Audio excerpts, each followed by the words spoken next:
Assalamu alaikum dear students and friends.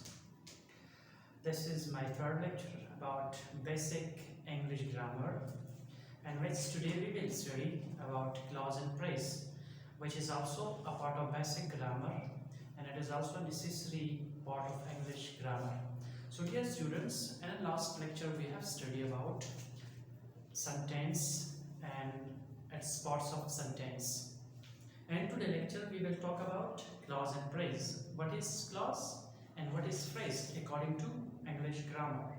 So dear students, I have already written it on the board, the definition of clause, which will be explained right now in front of you.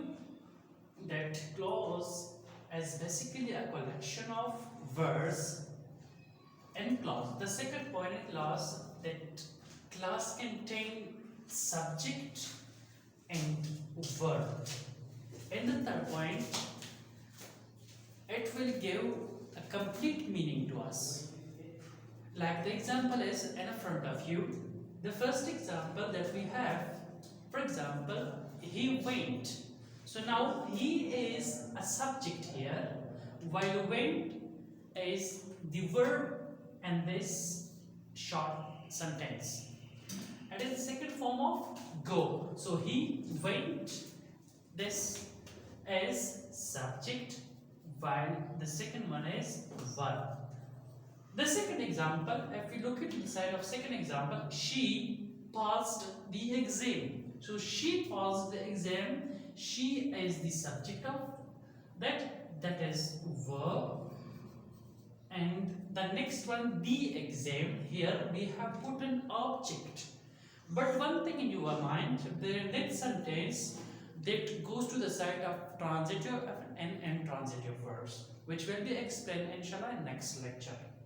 So here we have given you two examples. And first we have explained that clause is a collection of words, different type of words. Second point is that it must have subject and verb. If suppose if it doesn't have subject and verb, then it will not be called clause. While the third, that this collection of words having subject and verb, it will give us a complete meaning. An example is given in front of you. So dear student, now let's come to the second point, which is also a part of basic grammar. That is that phrase is a collection of words. Clause was also a collection of words. That is also a collection of words. But the difference between clause and phrase is that here we have subject and verb, but here we have no subject. Here we don't have subject and the phrase. And there and the clause, it give a complete meaning to us, while in the phrase we do not have a complete meaning to understand the persons. The example is in the front of you, on the chair. So now here on the chair, here we have only object, there is no subject in this short phrase. And the second example, if we look into the side of second example, now going to school.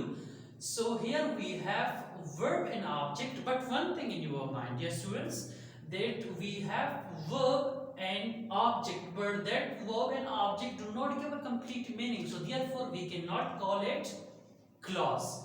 That will be called phrase. And you know that the difference between the clause and phrase is just that in a clause we have subject and verb, while here we have only what?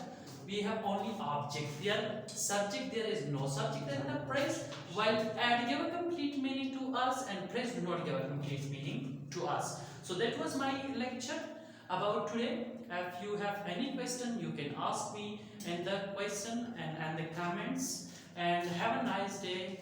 Thank you very much.